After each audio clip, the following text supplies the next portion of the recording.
training materials at regardless of audience, right? So whether we're looking at the developer, we're looking at the facilitator, we're looking at the participant, how we set things up, how we structure it, plays a big manner in the ease of us being able to teach the material, to learn the material, to create the material.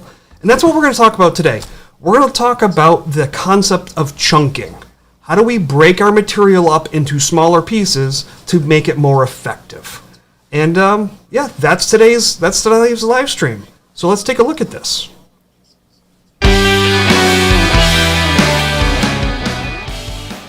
All right, so that's what we're going to be looking at doing.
What about now?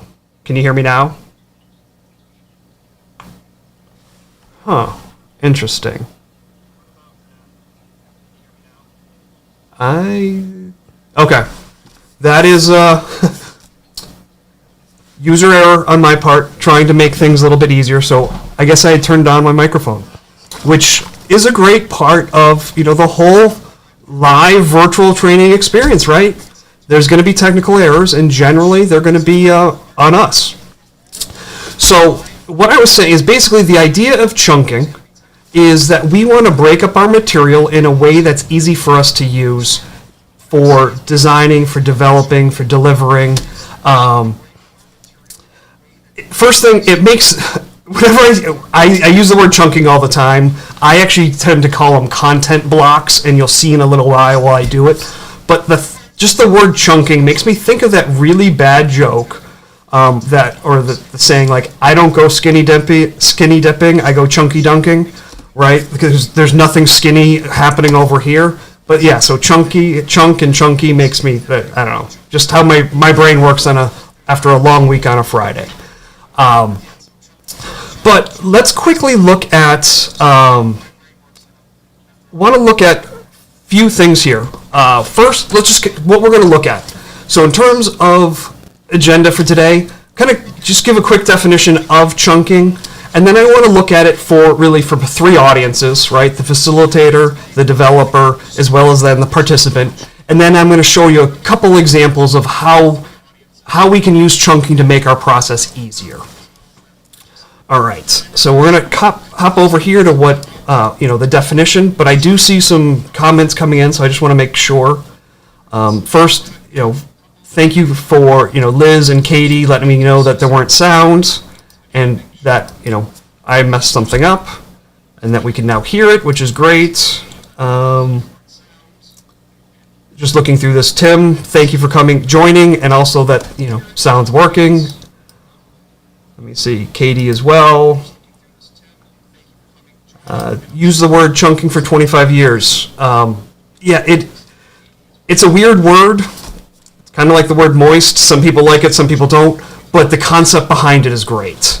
And then lastly, simple to complex chunking, process chunking, and concept chunking.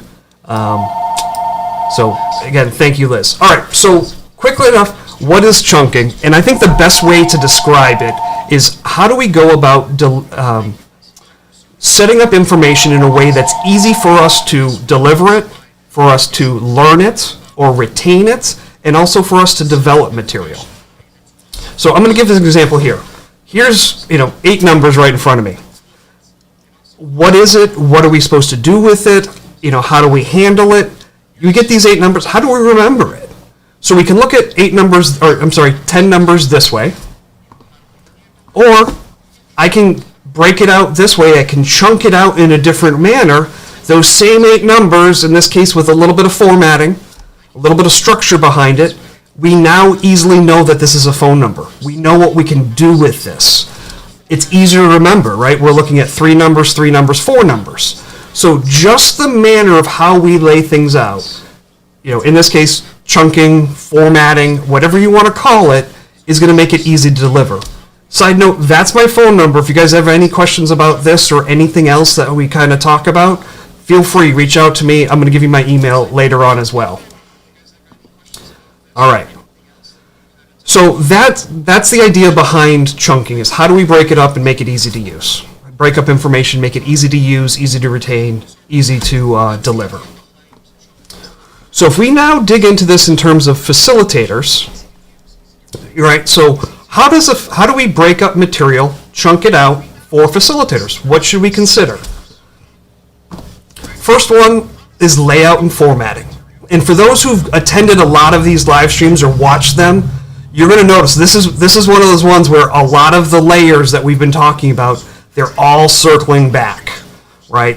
Layout, I talk about layout, formatting, and structure. These are key things in what we do.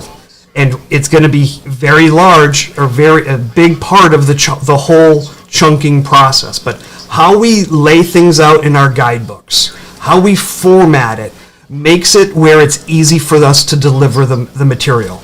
It makes it so it's an at-a-glance document, right? The idea is we want to be able to, as a facilitator, have our notes, have what we should be saying and doing and asking and showing and all that stuff down in front of us. We have it so if we need to, we can glance down, get the information, and be right back up in front of the class or right back up in front of the webcam. So that at-a-glance functionality that facilitator guides should be playing really is it happens because we're breaking up our material. We're chunking it out into those different pieces. So for facilitators, it's all about how do we get our material and how do we make it easy to deliver, right? Well, here's what I need to say, here's what I need to do, here's what I need to show, all of those things. They're all laid out in an easy to use document. And again, we're going to demonstrate a few of these in a few moments. I just want to kind of get through these high level points. All right, our next audience is going to be our developers, right? So, designers or developers. I just didn't want this whole thing to go all the way across the bottom, and it didn't fit into my little agendas, into my agenda screen here. For designers and developers, it was just way too large. So I just called it for developers. But in reality, it is for both. So for the development process, and I think this is really where we win or lose in the chunking matter, in the case of chunking. First one is structure, right? How do we break up our material so it's easy to learn, right? We can go as high level as, what's our terminal objective, what's our enabling objective, right? And I use those, my terminal enabling objectives, those drive me for, what I use, I call them modules and lessons, right? So I have overall program is made up of modules, modules are made up of lessons, and then lessons for me are made up of content blocks. Think of those as says, do's, asks, play this video, show this slide, all of those things. And again, I'm going to show an example of this in a few moments. But so the first one is, how do we break things up so it's easy for us to teach the material, to get across the material, or I shouldn't say teach. How do we to facilitate the participants to get to those goals that we set up, right? The structure we're using should drive towards that business objective, towards that performance objective that we're trying to achieve.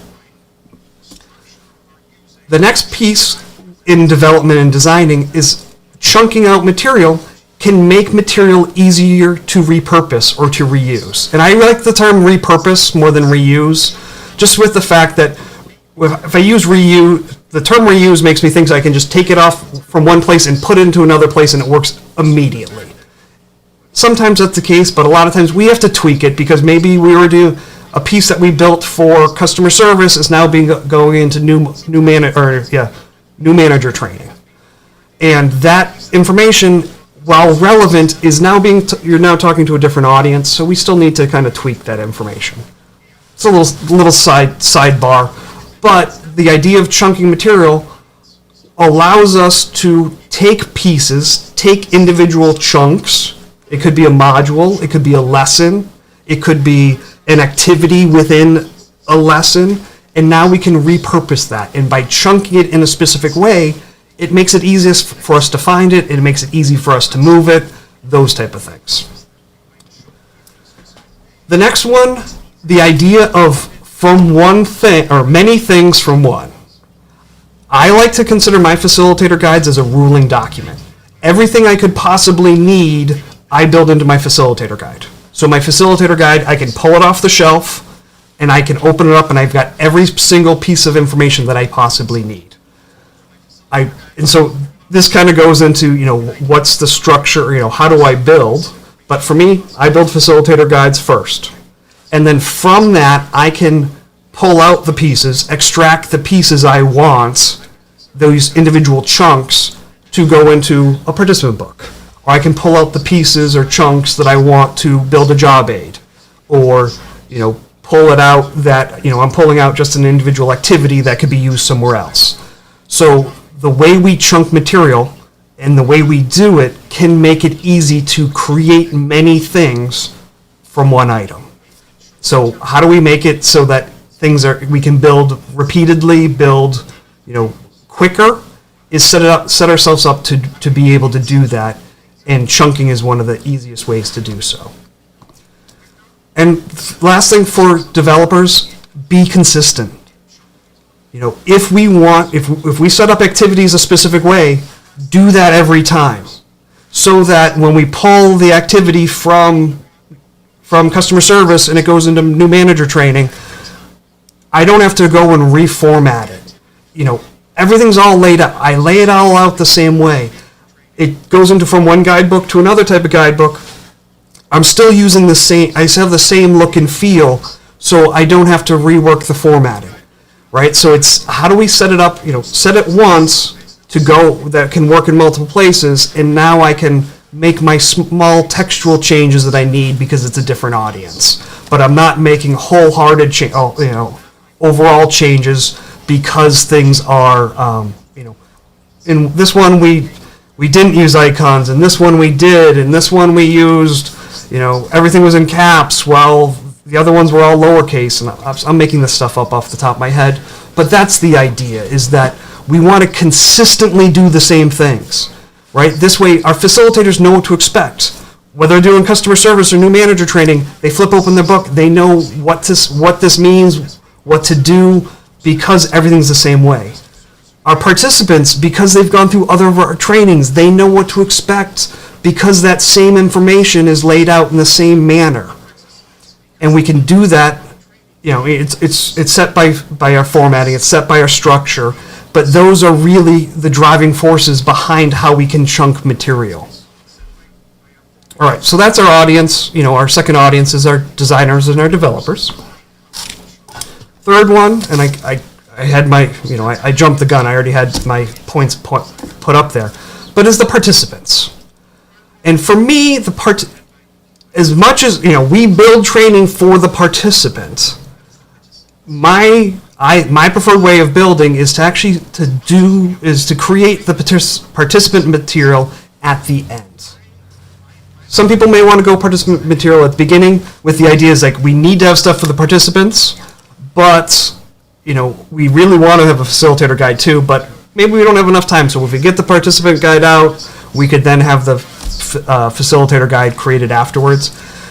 I get that, but I think the more you get used to building your, the idea of your facilitator guide being your ruling document, everything's in there, and now we can pull out the individual chunks that we need.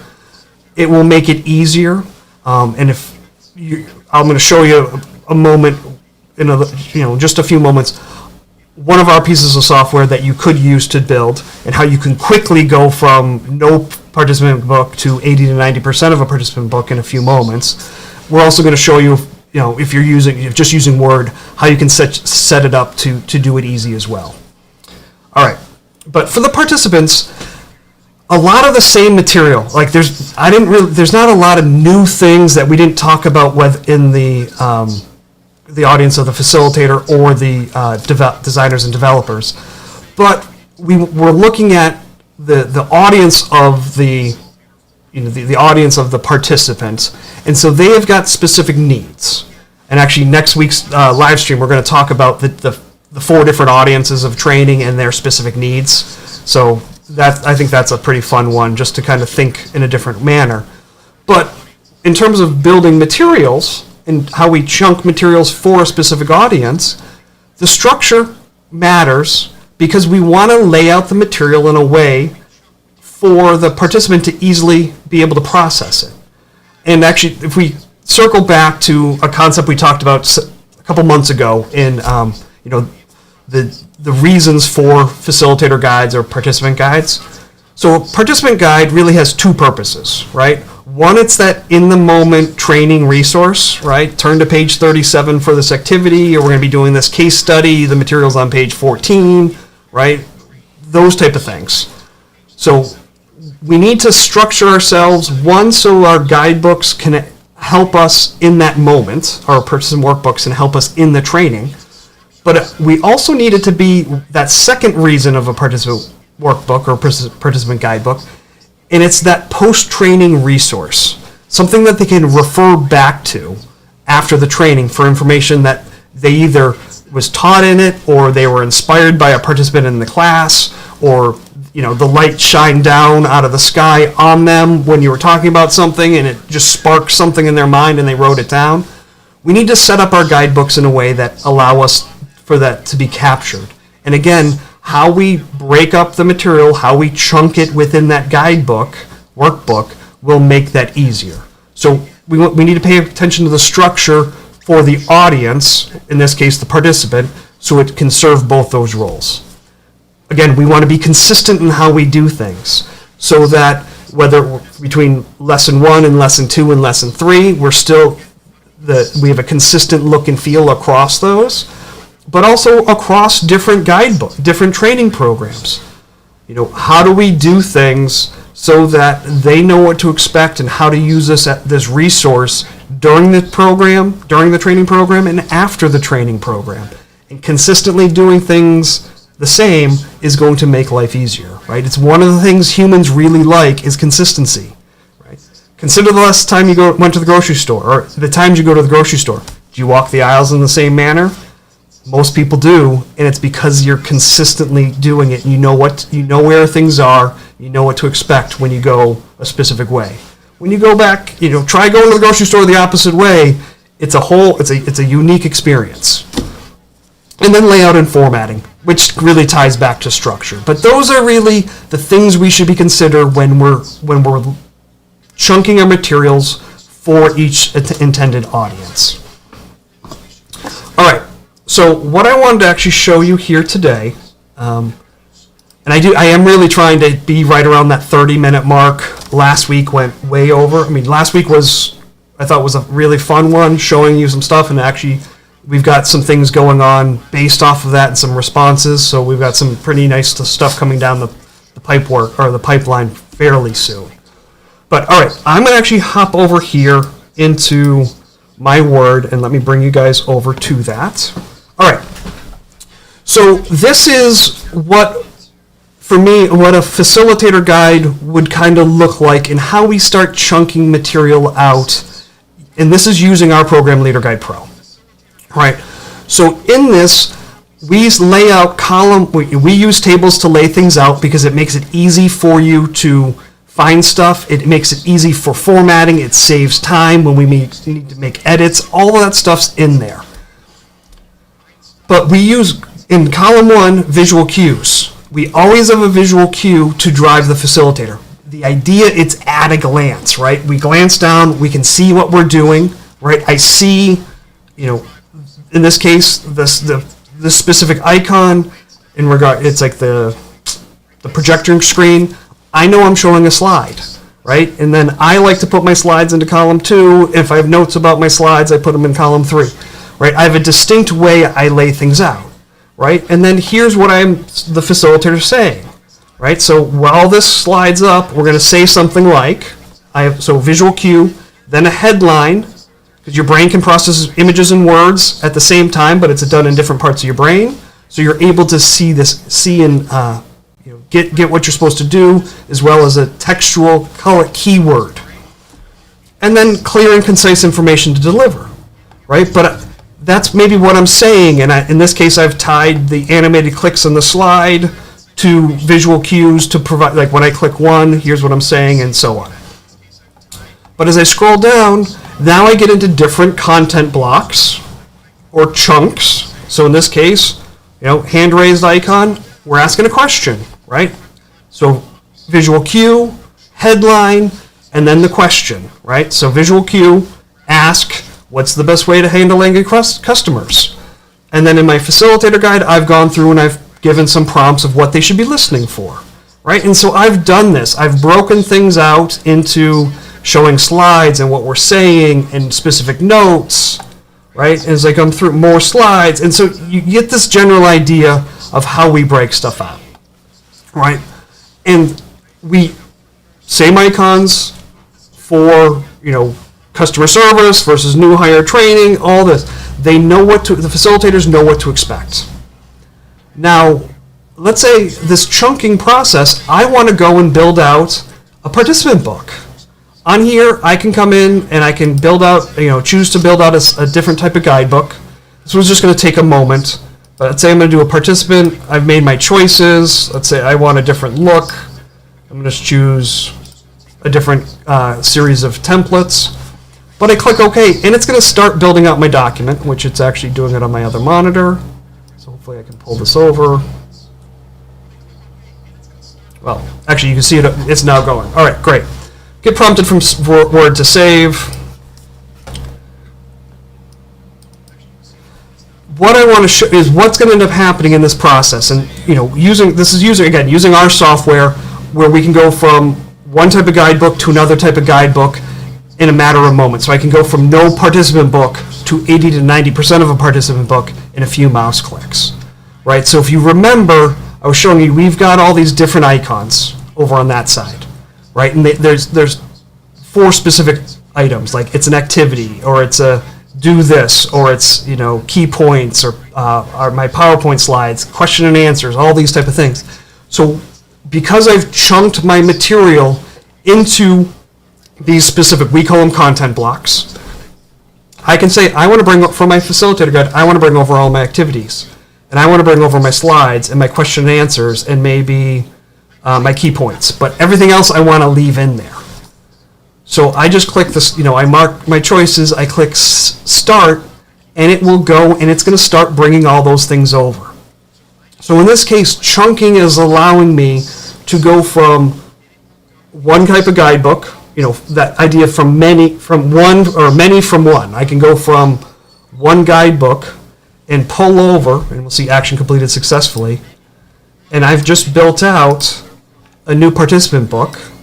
And if I scroll down into this, I was able to now bring over my slides. I've brought over my question and answers.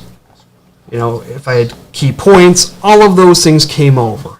So because I spent some time chunking my material out, and for the facilitator, it made it very easy to deliver the information, right? They know what to see. They see it. They know what to do. They know expectations. And then from those pieces, I can now extract that to build out. I can build out what I need for a participant book. So that's one way to do it. Again, using a piece of our software. Here is just a regular, Word document that I've gone through. It's just I threw it together, right? You'll notice there's a whole bunch of filler, random Latin text. But I had gone through, and we talked previously in other live streams about the using styles to set up your documents.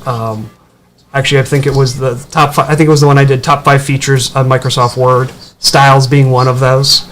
But I've gone through. I've got my structure of modules and lessons, and then I'm using what I call headline text. So my style, my headline text, and then information to be delivered. But if we're consistently laying things out in the same way, and you'll notice I've got things like say something like, and key points, and show slide, right? And then I brought in an image of my slide, right? And then key points. I've got all these things. Once I've got this set up in my navigation pane, which I got to that. I've got my navigation pane set up on my quick access toolbar, but it's also available under the View tab on Word. Go View, and in the Show section, you can check off navigation pane. But what this allows us to do, we can actually go in and we can see our structure on the left-hand side underneath headings, right? I can see my heading 1s, I can see my heading 2s. But I can also search my document now if I'm consistently using the same keyword or same headline, right? Like I can go in and I can search key points. And it will show, it will jump it to me in my document. But if I, on the left-hand side, select results, and of course, why is it not now? Oh, it's because it's key points, not key points. So key point, which was my headline, not key points. But I can now quickly jump to that specific section. And now if I was going to be, let's say, from one Word document, pulling something, and I wanted to pull pieces and put it into another document, from a facilitator guide to a participant guide, I could highlight this and copy and paste it over. Or I could, maybe go through and highlight, search for the pieces that I want to remove from the facilitator guide to make the participant book, right? Do a save as and then remove it. But the idea on this whole thing of chunking is that we've got to put some brain power. We got to go through and think about how we want to lay things out, how we want to set them up, so that we can easily, accomplish what we want to do. Whether so I always come at this like building. I'm building guidebooks, whether it's facilitator guides for instructor-led training or virtual, and then I know I'm going to need participant books, and I might possibly need job aids or evaluations, all of those things. I've spent a lot of time putting some brain power into what's my process. How do I break things up so I can do it once and have it relay over multiple times? So that's the big idea with chunking is figuring out a way that we can go, and actually I'll pop back over, how do we get, instead of getting large swaths of information, how do we break it up so that it's easy for us to work with it, right? To teach with it, to, develop that information, to, as a participant, retain that information.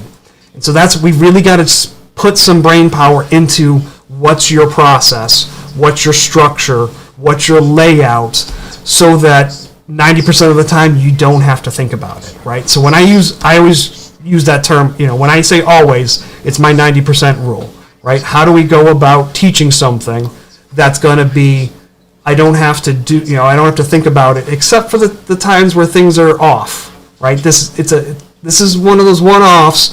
I now need to put in some extra brain power into how I want to do this and how I want to teach it going forward. But, then after I do it that one time that's off kilter, or, off my normal way, I'm right back into the next one. Probably, the next 9, I'm not going to have to do that because I already have my process in place. All right, so quick, takeaways, what is chunking, right? It's breaking up that material into a way that's easy for us to design, develop with it, to teach or facilitate the material, and then for our participants to retain that information, right? It's setting ourselves up for success with the idea, and obviously everything should be driving us to our business objectives or performance objectives that our training is trying to accomplish, right? Ideas for the facilitators, right? We want it to be at a glance. We want to make sure we're using layout and formatting to help us down the line, right? For developers, we want to be consistent. We want to be able to, from one type of document, be able to use the pieces into multiple places, right? So from a facilitator guide, pull out the pieces we want for a job aid, that we want for a participant book, that we want for our evaluations. Make it easily repurposable, because that something that we build for one type of training could be used in another one if we make a couple small tweaks. So instead of starting from the blank page, let's be able to pull that specific chunk out and use it elsewhere. And then structure matters, right? How we lay things out that is driving us from wherever we're currently at to that business or performance objective. And then lastly, for participants, we want to make sure the structure that we're using is going to be effective for them for both reasons, right? That it's an in the moment, training resource. Go to this page for this activity, those type of things. But almost more importantly, can we use that participant workbook as a post-training resource? And all of these, be consistent, and layout and formatting completely matter each and every time. So those were my takeaways. Question and answers. I've been trying. I haven't seen a lot come in today. I do want to say I see that Cindy came in late to the party, but I'm here. Thank you for joining, Cindy. I'm glad you could come.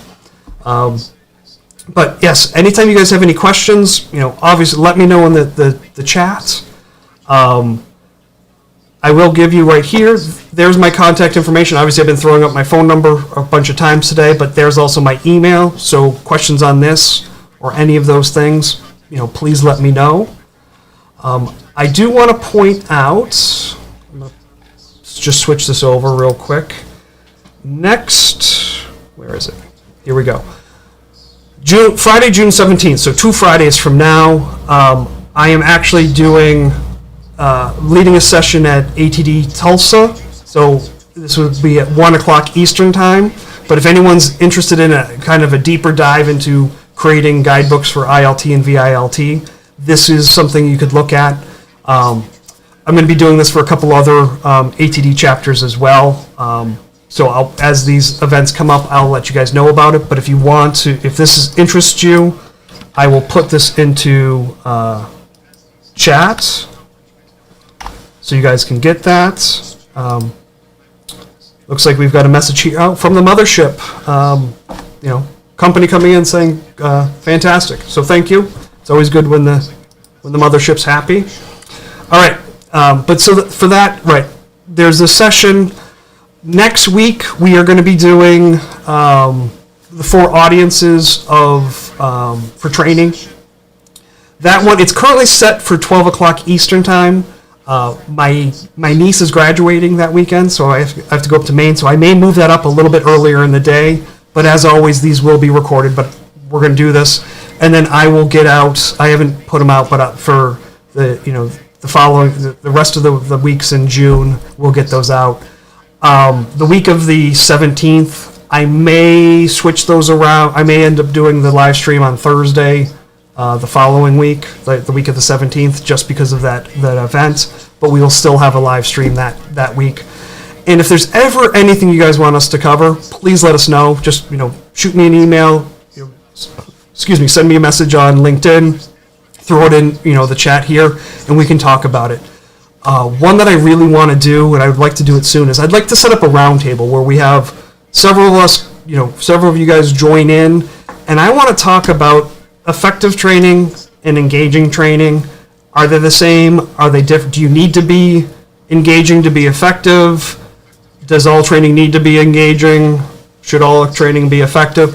And I want this to be, your space to talk about it, right? Because I've thrown it out there before, and it's a really intriguing conversation. And it's in a way, it's kind of like do we need learning styles, or do learning styles matter, right? There's another fun conversation just to get everyone's get all the hairs on their neck riled up. But with that, thank you for taking time out of your Friday. We went 5 minutes over, so I apologize about that. But Have a great weekend, and I will talk to you guys all next week. All right? Take care, folks.